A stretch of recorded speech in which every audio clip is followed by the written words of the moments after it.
In this video, we're going to have a look at how I go about basing some of my 28mm Napoleonic collection. We'll be picking up where I left off in a previous video by using these Perry miniatures, mostly plastic and a couple of metal, French, that I've painted up as Italians. In the previous video, I had finished varnishing them, and now, as you can see, I've mounted them up on their various bases.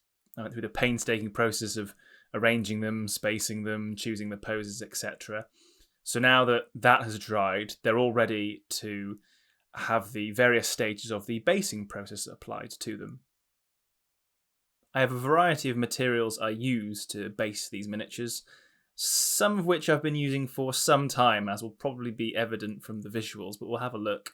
So the primary resource is this tub of largely sand, which was originally from a beach in the south of France, as I recall, about 15 to 20 years ago. But over the years has had some other smaller bits of aggregate gravel-sized things added to it, just to give a bit of variation. I'm still a fan, as I have been for years, of using this Bacchus product for basing, which is a foundation wash and then 3 progressive dry brush highlights, in essence, to go over the top of that. And then I have a mixed tin of flock here that I use that was originally a summer flock bag. I think that may have come from Bacchus as well, and it's since had its life extended by being mixed with some foreground winter grass. So here's the first part of the process, which is applying the sand to the bases. As you can see, I've already begun to do that on 3 of the bases, and we'll have a look at how I do it on the remaining base. So it's very simple. A little bit of watered down PVA glue, adding some water to it just helps manipulate it, move it along. As you can see, the brush has seen better days. And then once you've applied some PVA glue to the bases, it'll be a simple case of dunking them in the sand. But first of all, on the remaining base, that I'll use the same one throughout this guide. So this is the state that we want it to end up in. And if you wanted to make this process easier for yourself, you could mount 1 row of miniatures and base those before mounting the rest.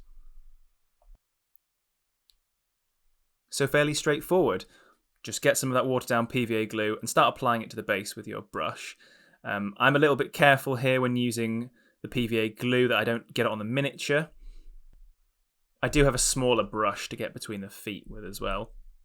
And I do about half the base, and before the glue has a chance to dry, so the sand and aggregate can still adhere to it well, it's a simple matter of just popping it in the sand, giving it a little wriggle round to make sure you've got proper coverage of all the areas that you've applied the glue to, and there you go, it's as simple as that.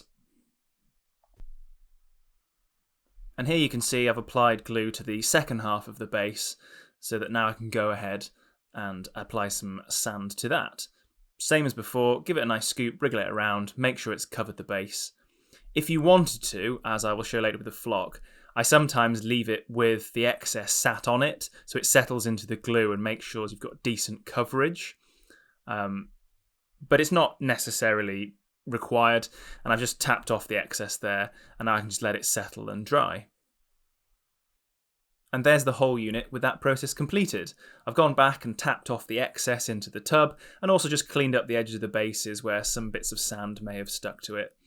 If you want, you can always go back and apply a second layer, particularly in those little undulations between the figures, just to raise the overall ground level and make it consistent and even across the base. Now this is the next stage, which is the washing and dry brushing, using those Bacchus products that I mentioned earlier. This is the foundation wash, which is the first thing that we're going to apply to the bases. This just gives some good depth and contrast to highlight up the sand with the paints that will follow. Some people will find this process a little bit convoluted and may wish to cut some steps out, but I quite enjoy the process of going through it, to be honest. So I'll just bring the grenadier base that we've been working on forwards, and then we'll go and get some of the foundation and apply it to the base.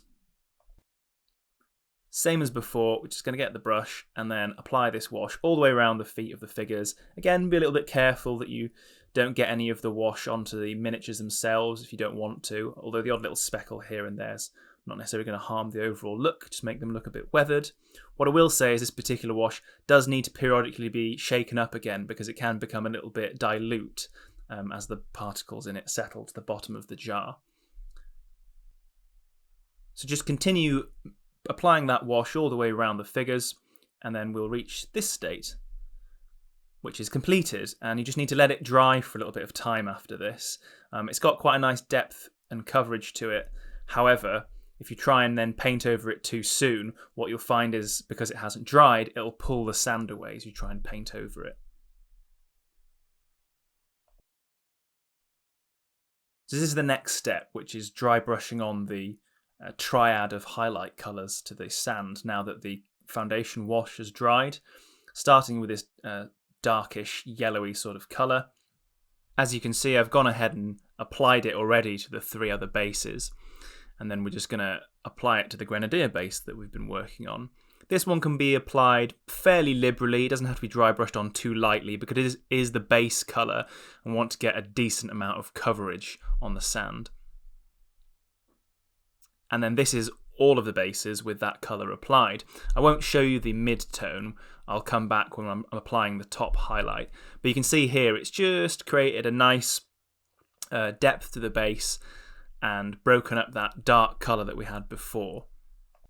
If it looks a little bit messy at this stage or patchy, don't worry about that because as we apply the other colours, it'll even itself out during the process. So this is the application of the top highlight. The mid colour has already been applied. I've just skipped ahead to save time in the video. What you want to try and achieve is apply a slightly lighter layer of dry brushing as you go up through the 3 colours, because that way you don't overwhelm the base colour and it sort of fades up to the top highlight. And then hopefully they should look a little something like this. Zoomed out this far, you might not be able to tell the difference between this stage and the previous stages. And if I come in a little bit closer, you should be able to pick out that there's now a decent difference and gradient between the colours, and it's picked out all those little bits of stone and grit and gravel and sand specks to give a nice textured effect. And with that, it means we're ready to move on to the next stage, which is applying the flock or static grass, depending on how you refer to it.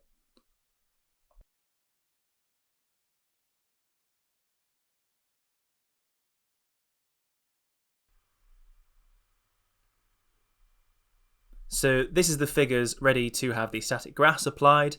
As you can see, I've popped them on a bit of paper here because what I'm going to do is apply the flock over the top of them, and the paper's there to catch any of the excess, and when I remove the miniatures I can just fold it into a V and pop it back into the tin which it came from in the first place. There's nothing special about the tin, it's just a handy container for the flock.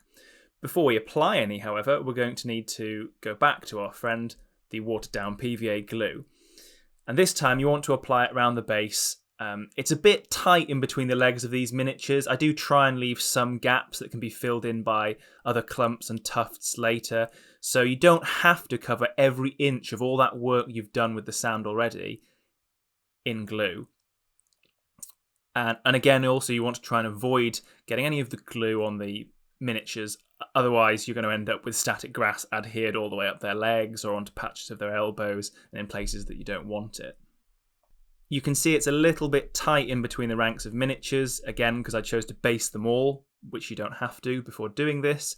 And I do have a much more precise brush for getting in between their feet and in between the different ranks to apply the PVA glue. So that gives you an idea. And then we can move on to the next stage of the process, which is a relatively fun bit, which is applying some flock to the now prepared base.